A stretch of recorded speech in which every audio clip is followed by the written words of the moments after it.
Welcome to the Beyond Divorce Embracing Change podcast. My name is Michael Flores, and I will be your host while we explore the complex journey of divorce with empathy, insight, and practical knowledge. Whether you're contemplating separation, in a divorce, or looking for support post-divorce, our episodes provide expert guidance, stories, and strategies to help you through every step of the process. We are actual therapists, helping clients who sit on our couches every day through their difficulties of divorce. You are not alone. Join us as we delve in and find solutions that give you hope again.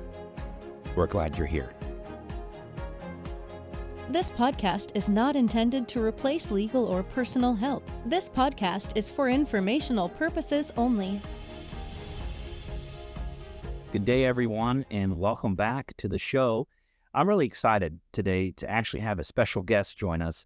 I've known Jorge, this is Jorge Gama. I've known him for many years, and he is one of the brightest minds that we have around.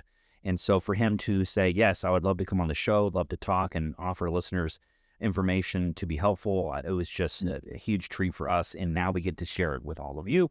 So we're so glad he's here. The topic is dating after divorce and what's the next chapter. We did have a previous one with sex with your ex. We did get a lot of feedback from that. However, dating after divorce is a big one. This is a very common thing that comes up. A lot of people are trying to figure out how to transition through that, what that looks like, what should they consider. So Jorge is going to answer some of those questions, I think, today. And if I approach this, Jorge, more as a person who, like, maybe I'm interested in dating after divorce, I might ask you some questions like that, if that's okay. Yeah. And you just kind of dig into me and kind of like get that information out there for them. But I think I might treat it more that way. Yeah. If that's okay. Sounds like a plan to me. Well, let me introduce him first. Jorge Gama is an LPC-S. So the S stands for supervisor. Jorge actually trains supervisors as well as being a supervisor. So you keep leveling up, man. I don't know how. Yeah. So you go to the next one.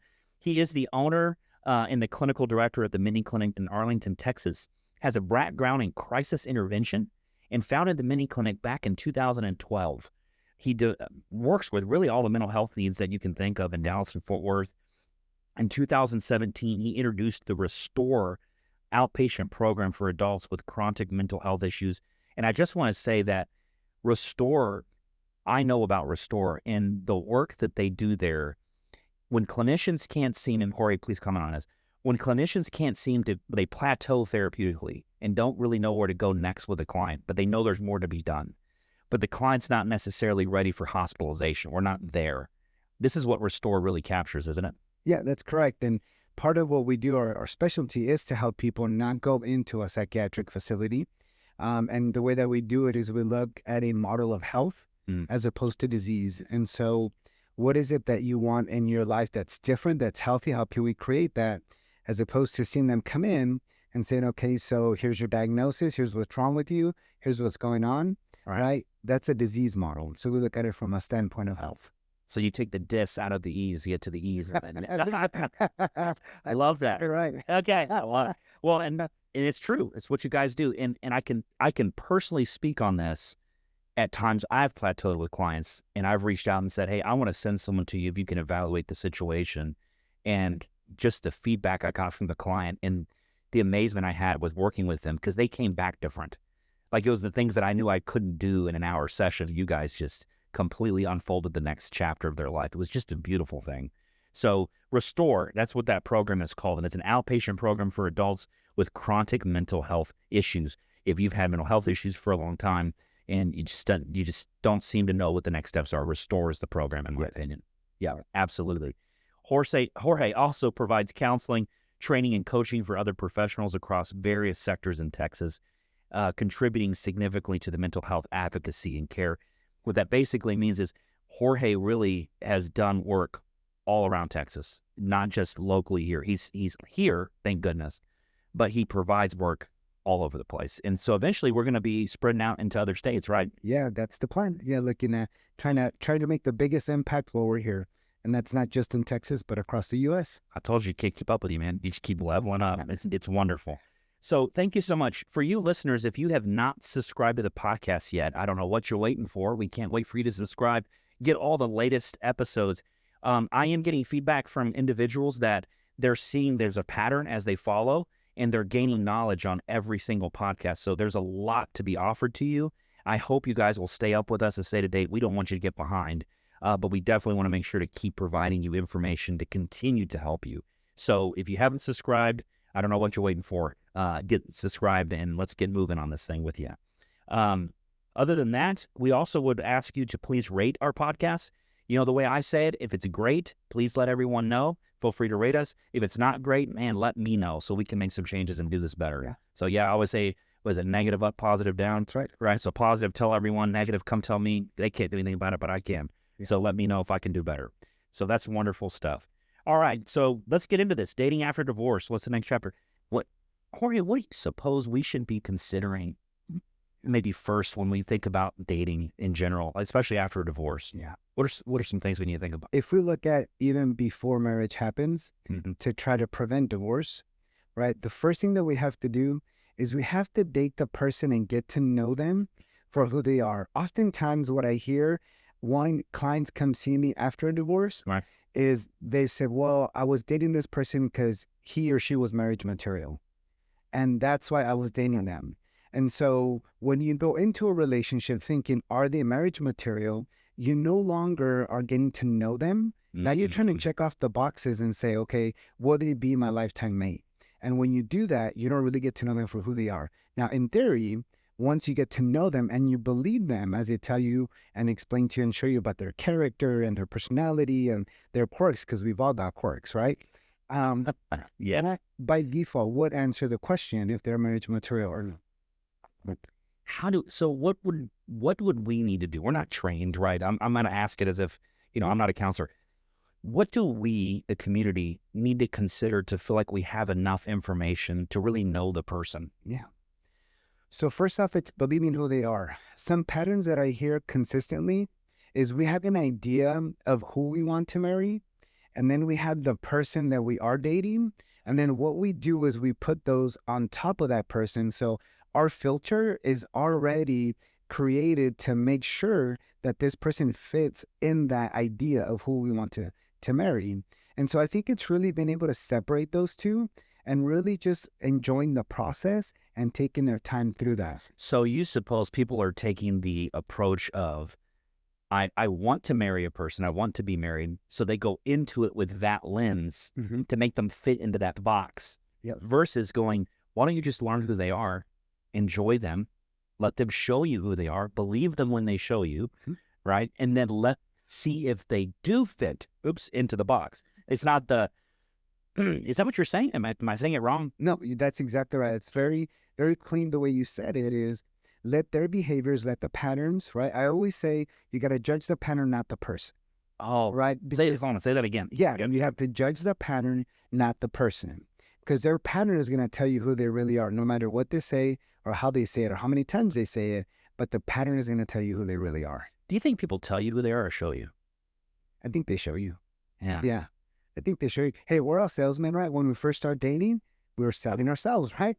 Like put our best foot forward, right? This is a great open the door. for me. Yeah, things like that, right? You still remember. Yeah. I remember. It's funny. I actually had a client say this. They said, a red flag is a warning, not a challenge.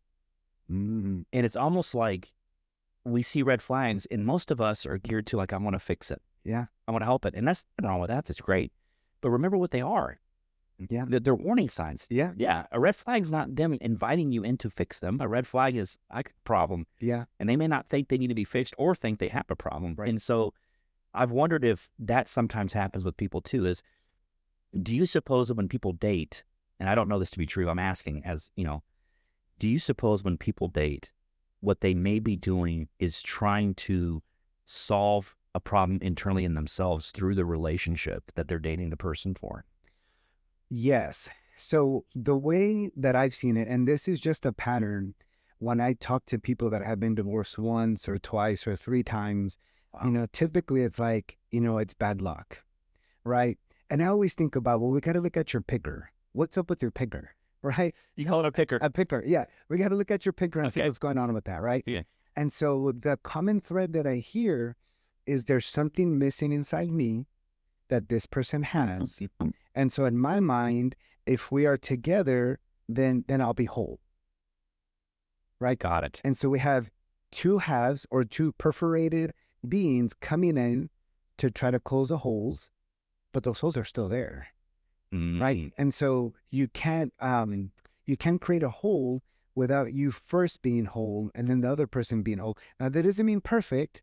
That doesn't mean that there aren't any problems, right? Doesn't mean that, everything's worked on. However, there is a level of health that's been created that you can bring into the relationship. So how do people know when they're ready? You talk about these holes, and so how do they know? How do they discover this readiness? I'll give you the counseling-ese answer, all right? Is when they've done their work, right? And so what does that look like? Doing your work really is looking at yourself and saying, okay, what was my pattern? What was my pattern in that relationship, right? And so people come in and they say, man, he or she was abusive. They took advantage of me this way. They were spending money like this. And it's like, okay. And so what was your part in that? Well, they lied to me. Well, they didn't let me, see the bank account. Well, they were having an affair and they were hiding everything. Okay. So did you at any time confront them? Did you at any time say, no, this is enough? This is a line of demarcation?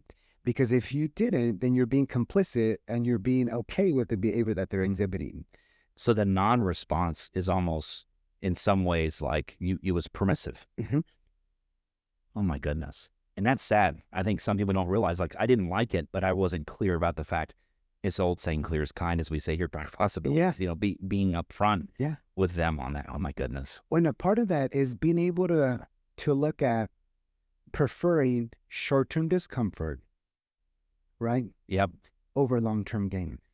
Say that part again. I want them to hear that. So here, being able to have short-term discomfort, right, for long-term gain. Right. And the discomfort being, we're just making the line clean. Right. Right. And do you think that's something they consider when they're going into their next relationship with dating? Yes. Like, should they be that upfront? Should I be like, hey, we're dating. Let me tell you my lines as we jump into this dating stuff. Or do you think that's something that comes up naturally as you date?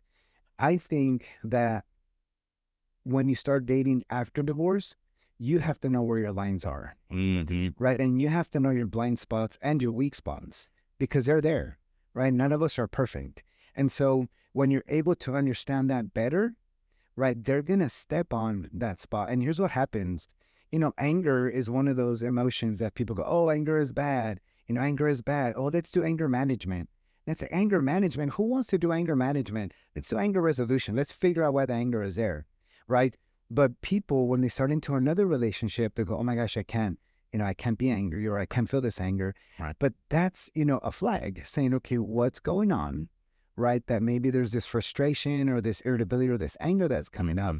And how do we look at that? That's typically when a boundary is busted is when that comes up.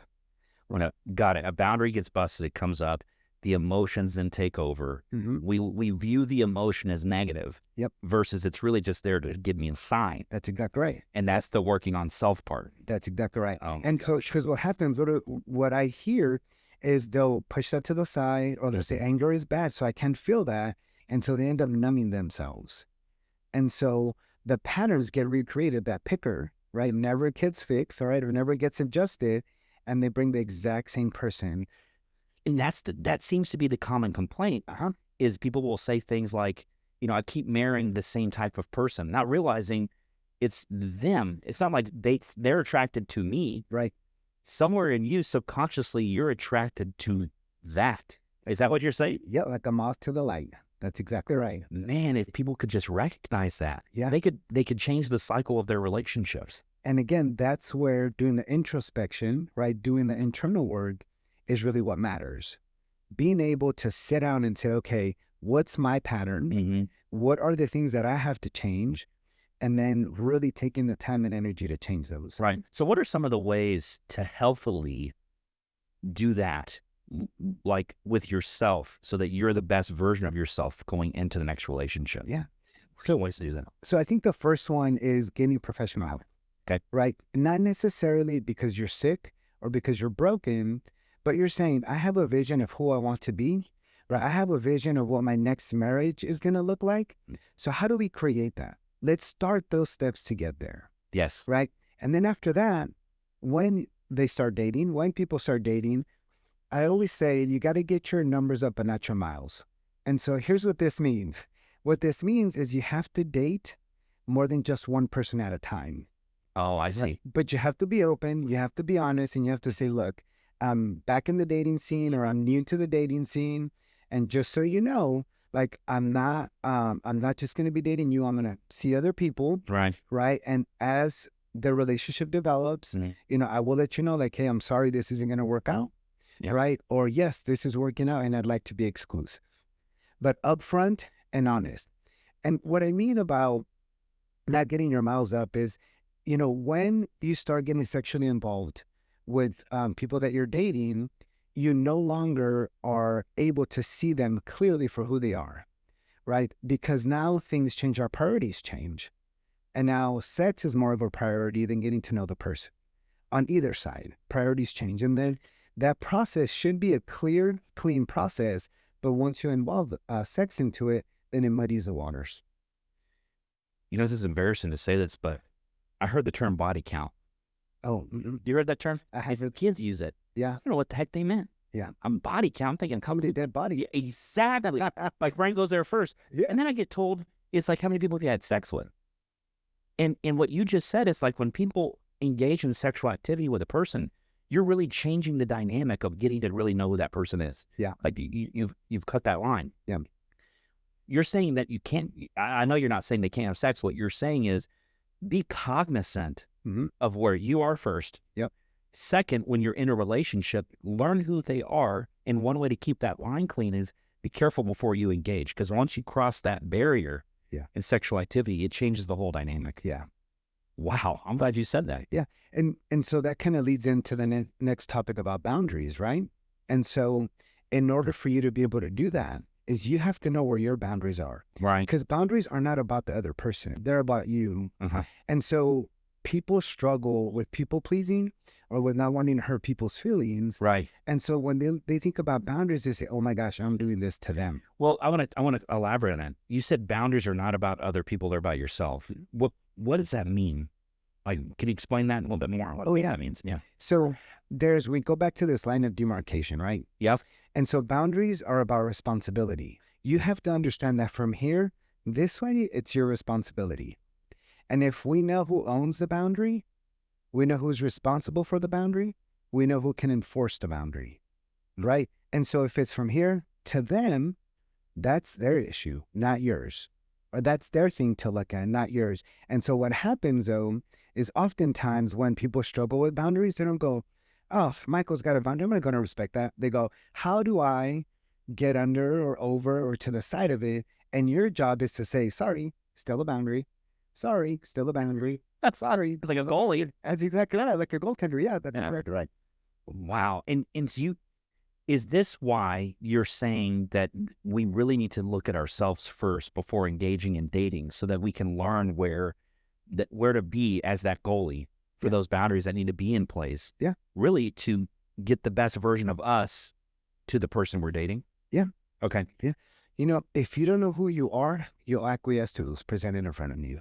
What does that mean? So what that means is if you don't know, I have people that come in and they say, I don't know who I am.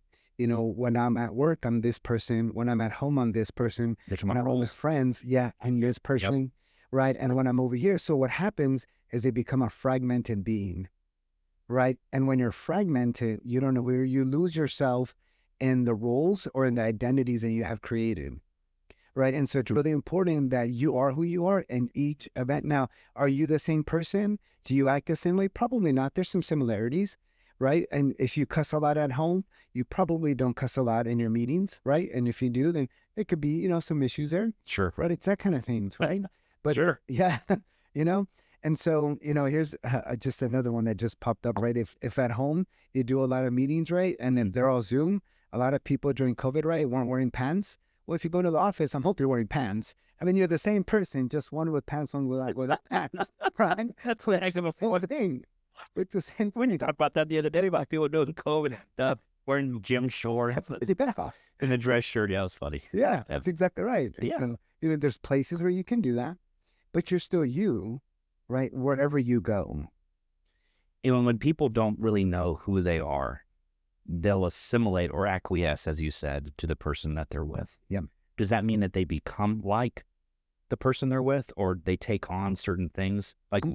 Or do they just kind of succumb to who that person is so that they can make this relationship workable or whatever else, which means I learn less of self, like of getting further away from understanding me. Okay. So yes on all of them. And what happens... Oh, goodness. Okay. Yeah. And so here's what happens. What happens is when you're in a relationship like that, you present this person of who you feel you need to be to not be rejected. And so you're really not presenting as you are, because if you say, well, if they reject me, they rejected this persona of me, not really me, right? And so if you're able to present yourself as you are, right, and that gets rejected, sometimes that's really hard for people. But that's healthy because that helps us understand the range of emotions. Right. It helps us understand who we are. And it really helps us understand how we're going to heal or what pressure points we still have that have to heal as we go through this process. So I'm coming out of a divorce. I'm going to start dating again. I'm in a position where I've been rejected. Maybe I didn't ask for the divorce. So there's that one. Yeah. Maybe I did ask for the divorce. Maybe I think it's all them. It's not me. But I don't want to repeat. Maybe that's the greatest fear I have going into the next relationship is I don't want to repeat that. Right. Right. I don't want to repeat the idea of being rejected. Right. But I don't want to repeat having to reject. Right. So are there the trust? How do I get back to a place of trusting myself or them or the process of the dating relationship? Yeah. And so, something that you said, it was all them, right? Or it was all me, right? Or I chose the divorce, or I chose the divorce. The reality is there's two people involved in that process. Yeah. Right. And so even if you are one that did not want the divorce, but the divorce happened to you, right? That is a really great time to then look back and say, okay, what did I do? What was I complicit in that marriage, right? That this person, my ex-spouse, felt that it was okay to treat me that way, that felt it was okay, to talk to me that way or to do the things that they did. And then that's what you have to look at and say, okay, how do I now see those patterns and how do I stop them in another relationship? Or the red flags, right? Yeah. Like how do I make sure that I see those Right. and I'm aware of those and I believe those? And part of it is trusting themselves, right? And it's not one of the things that I hear, and they don't explicitly say this, but my clients are basically like, I have to be more perfect or I have to do more right, be more better, right? And it's like, well, why don't you just be yourself? Right. And within that rawness, that vulnerability is really what's going to help bring somebody that's going to be able to really understand where you're at and respect where you're at. That's probably the important part is, do you want someone to respect where you're at? Mm-hmm. Do you want them to respect the actual true version of you? Yeah. Or the version that you've presented to them? Right. Yeah. That makes a lot of sense. I'll tell you a funny story. There was a gentleman I knew, he passed away, an older guy. And, he died of old age, but good friend of mine. And he taught me a lot of stuff, a lot, just life stuff, it wasn't therapy stuff or anything. Like he wasn't even a therapist, but I heard this really cool story about him. So he'd been divorced. And one of the issues that always came up in his marriage was he loved to play golf. And it wasn't that they didn't have money. I mean, they had plenty of money, but it was one of those things that he just loved playing golf. It's one of the things he did. He played golf every week. Yeah. Okay. At least once a week, he played golf, sometimes more if he wanted to. But that was one of the things, it was his thing. It's his way to decompress and everything. He had a pretty stressful job. And his wife always had an issue with him. And anyway, long story short, he ends up getting divorced. He meets his second wife. Now, I never knew his first wife. I just knew his second one. And he literally said, when he first started dating her, he said, look, I don't know where this is going to go. I don't know how this dating's going to go. I date because I want to have a partner. I want to get there eventually. And they're going to take their time. He goes, but I need you to know something. Regardless of who I marry next or what that looks like, I play golf once a week. and I'm going to continue to play golf once a week. Is that going to be a problem for you? Yeah. That I have one day. It's my day and I play. Yeah. And he goes, if it is, I need to know that now, because that was a huge issue in my past relationship. And his wife, this is the one he passed away. His wife still is alive. She never once, and I think they were married like, from what I've heard, about almost 40 years. She never once gave him any crap about playing golf once a week. And I'm going back to, he was that clear before. And that's him learning from his previous dating relationship. Like, this is something I know I'm not going to do different. Right. And I'm wondering if when you're dating someone, if you know something about yourself, like you might be a big jerk, okay? And you might approach things really bad, and you might never want to work on it. You think everyone just misinterprets me, and you might just tell them, like, I'm not a really good conversationalist. I'm kind of a jerk sometimes, or I come off as such. I'm not trying to be, but I don't think it's really me, so I'm not going to really work on that. I just need you to know that that's going to probably happen. Like, we're going to get in tips, and you're going to see me as a big jerk, and they might look at you and go, thank you so much. I'm not interested in this relationship. But that's okay, because it's an authentic version of you. You're not going to change it. Right. So you might as well offer it to them. Now, if you're flexible there, I need to change, I need to be better, then let it be something you say, I know I need to work on this, and be honest about the workable piece of you. And maybe that's why they go to a therapist, is to go, where are you flexing? Where are you working on you? Where are your inflexible pieces? You're like, man, I'm not changing that for nobody. That's just who I am to the core. Right. Now, we might look at his therapist and be like, yeah, but you're always evolving. Right. Yeah. However, they're not willing to change it yet. Right. You can't convince them to change it. There was a saying I read recently. It said something like, I'm trying to think of how, I'm going to pull it on my phone and read it, because I'll say it wrong, but I got to pull it. If I don't have my phone, it says something like, a man convinced against his will is of the same opinion still. I think it's a Dale Carnegie statement. Yeah. And I was like, it's so true. Like, you try to convince, like, you're dating, you try to convince someone to be a certain way or act a certain way towards you. Later, it's going to come up as a problem. Because a man convinced against his will is of the same opinion still. And I just was like, man, that's so true even today, isn't it? Yeah. So I guess I said all that to basically say, do you suppose him being that clear, my friend, to his girlfriend at the time, I play golf once a week, I'm not going to stop doing that. Was that an appropriate way to do that? Or is there a different way you could have approached it, or said, how do you feel about me playing golf once a week? Or, well, let's look at what it is. It's a pressure point. And so write this down. Past relationship, yes, that created pressure on the relationship until the pressure exploded. Right. So if he's going into his next relationship up front, being clear, being kind, right, and saying, look, this is a non-negotiable, right? And his partner has the opportunity to agree and say, I'm going to take you with that. Like, you're worth it enough for me to put up with that. Right? Wow. Then yeah, that's clear. Being clear is being kind. I think that's a great way of looking at that. And he knew his pressure point going in. So he offered that to her and said, hey, I need you to know this. And she's like, okay, I can accept that. And she did all those years, every week. And just accepted it. But that is a woman that did her work. And let me tell you why. Because if you're that clear, if you say, look, we're going to start, this dating relationship, but I need you to know that on the weekends I drink too much. And every once in a while I do some weed. And then, sometimes on Monday mornings I need Coke to be able to make it to work. Oh my God. And the boyfriend or girlfriend says, okay, yeah, sure, not a problem. You do you, right? As the relationship progresses, right, maybe they're 2 years in, 3 years in, 4 years in, and now they're going, hey, this alcohol thing on the weekend is becoming a problem. Right? Or, hey, this cocaine stuff in the morning, like, you're terrible the rest of the week because you're coming off of it, right? And so now it's kind of unfair to the person that was up front, because they're going, well, wait a minute, I told you this up front and you accepted it, and now you want me to change? Like, that's not being clear. How often do you suppose that comes up in almost any dating relationship? There's a version of you that starts in the relationship, and we evolve as we, as therapists know. You can evolve to a better version of self, or not a worse version of self. Do you suppose it comes up pretty often in most all dating relationships? It does, and not just with drugs, right? I'm just using that. Oh yeah, I get it. Here's what happens, right? We're together, we're dating, everything's great, everything's fancy, everything's fun. We get married, right? Now there's responsibilities. Now there's a house. Now there's kids, right? Now there's payments.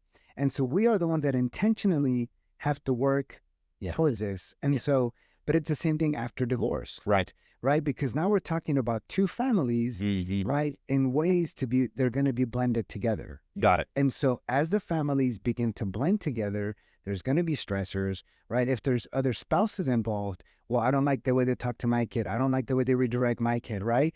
And so even within that, you and your spouse have to work together to be on the same page. Yes. Right? But now we're looking at two other spouses, right? That we have to work together to be on the same page moving forward. Wow. It gets really like Convoluted. and convoluted, as you say. What I want to ask then, based on that, there's a point here that you were making earlier with me in this topic, which is when you introduce a new relationship to children or co-parenting or ground rules or things like that, what's a good way to do that in your dating relationship? Like when do you introduce the children? Do you talk about it up front? How do you approach this with the kids? Yeah.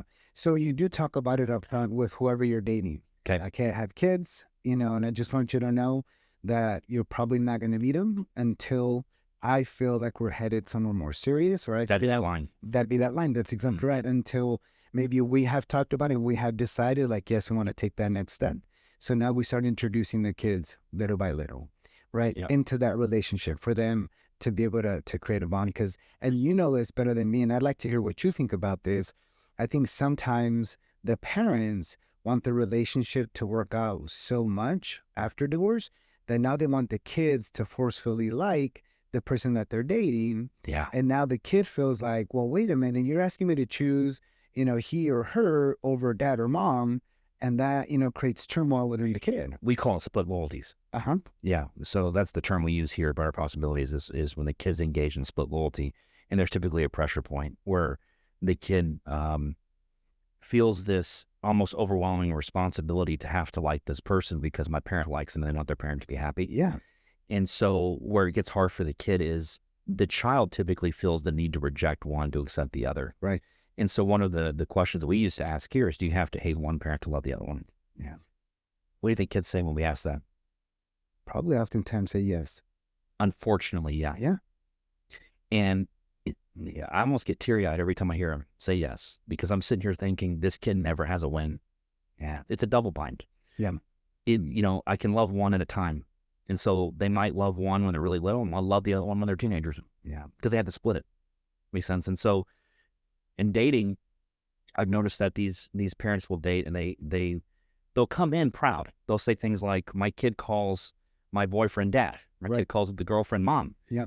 And I'm like, well, how'd that happen? Because they just kind of nowhere. Well, they asked if they could call him mom. And I was like, well, how did that happen? Like there's something, like there's a way this kind of came into existence. It didn't just happen. And I understand as the adult how proud that might make you feel that they feel that comfortable with your partner. Yeah. However, it may not be appropriate. Right. Especially if they have one. Like they have a mom. They have a mom. Good or bad or indifferent, they have a mom. Right. Same thing, they have a dad. Yeah. And so sometimes we have to redo that. One of the hardest things I had happen, a stepmom came to me and she said, I've never been treated as a stepmom until I came here. Like she was mad at me about it. Because I had the parents come in the room and talk with the kid. Yeah. And had stepmom not come in. And she was just mad. And I said, thank you so much. I was actually thanking her. Yeah. Thank you so much for understanding. And she goes, I've never been treated as a stepmom ever in my entire life in existence with this kid until I met you. And I was like, are you a stepmom? And she says, well, yes. And I was like, oh, what does that mean? Like she was making it out as if I was treating her evil, like basically like the old Disney version of stepmoms out there, and not being inclusive. So I understood where she was coming from.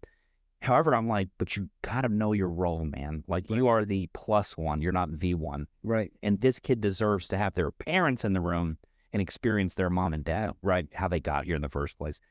So there's a lot of dynamics that get played out. And I think in the dating relationship, it's so important for people to remember, like what you said, there's a boundary. Right.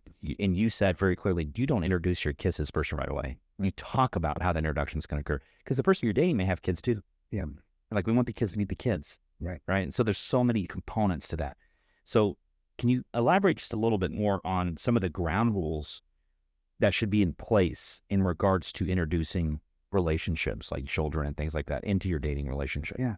Well, and I think, kind of taking a step back is I think that conversation of dating probably has to happen with the kids before the dating starts. Really? Yeah. I think even the idea of dating, to see how they're reacting, to see how they're taking it, Mm-hmm. but also to give them a chance to maybe get upset and fizzle out and then think about it and maybe have that conversation. Because if you just start dating without talking to the kids or at least having a lead up, now the kids are like, whoa, wait a minute, what's going on here? And let's be clear, you're not asking permission to date from your kids. What you're telling us, I'm keeping them included in the changes I'm making in my own life because they're going to eventually impact their life also. Correct. Is that right? Yep. That's exactly right. Yeah, not permission, but having some kind of like next steps. This is what we're doing. This is where we're going. This is how this is going to happen. Got it. So I'm gonna hit some highlights for everyone real quick. What I heard you say is if you're gonna start dating after divorce and you're gonna move into your next chapter, these are the things to consider. First, let's look at you, right? Look at where you are in the process, the pain points that you have. Learn about yourself when it comes to how you relate to others. Yes. Start there. Start with you, right? Start with you first. And get a therapist if you need one after that process. Know your pressure points. Know where those lines are for you so that you can present that fully to the person you're dating. And when you're seeing the person for who they are, believe them. Let them show you the red flags. We talked about that. Yeah. But people will show you who they are more than they'll tell you. Yeah. So getting to know them, like enjoy the dating process. Yes. Don't try to make them fit into the role of your parent, right? Got it. And then the next one I heard kind of getting into this is talk to your kids about dating before you start. If you have children and you're going to start a dating cycle and you're divorced, talk to your kids about it. And I think a lot of people fear the kids are going to go tell the other parent and then it's going to be a problem. Don't avoid the problem. Right. If the problem's going to be a problem, let it be a problem. Just be true to what is needed. Make the kids important in that process. You're not asking kids permission to date. Right. Right. You're just saying, I'm thinking of you also. Yeah. You're making it clear. So that makes a lot of sense. Yeah. What did we miss, Jorge? If anything, we can wrap this up for our listeners. Is there anything else that would be super important to keep in mind or remember? The only thing that I think I'm just going to put out there is the topic about seeing a professional counselor. Okay. Right. And yes, I'm a little biased because I am a professional counselor. But here's the thing. When you go to your friends, they love you. They care about you. They want the best for you. So friends typically don't have the ability to help you think objectively. Yeah. Because they're included in that dynamic, right? And so having somebody that is trained, somebody that can really look at patterns and diagnose patterns and treat patterns is what I would recommend. Then how do they find you, Jorge? They find us, you can look at our handle at mendingclinic.com or you can go to our website, mendingclinic.com, and it's MENDING clinic.com. What a great name for what y'all do. Mending Clinic. We put it together. Yeah. I love it. It's so great. And I will highly encourage you listeners that listen in regularly to us. I would highly encourage you if you've been through this process and you keep going, you're going to counseling, you're kind of finding yourself stuck. These guys are phenomenal at talking to the people that have been stuck. They've been through services. They've been through treatment. I just can't get to the next level. This is the guy. This is the guy that literally levels up all the time. He can help you level up. I mean, that's what you do. You do that as a professional. So it's just a wonderful thing. I'm so glad you're here. Thank you for being here. Thank you for having me. It's such an honor. We're honored. We're honored to have you. Please submit any questions you have on the link that's going to be in the bio, in our show notes. And we are starting to filter questions. We've had some come in, and we're going to be answering those in our future podcasts. So please send those in. You can find that link in the show notes. And I think there might be another place you can find that, but we'll look into it. Feel free to go to our website as well if there's anything else. We usually post everything on the website, but definitely in the show notes there'll be a link for you that you can submit your questions and we can ask on future podcasts. Please follow us on Instagram at Brighter Possibilities FC and on Facebook at Brighter Possibilities Family Counseling. We look forward to hearing and seeing you guys again. Soon we'll have some more information for them. Yeah, I'm excited. It's going to be great, and keep moving forward.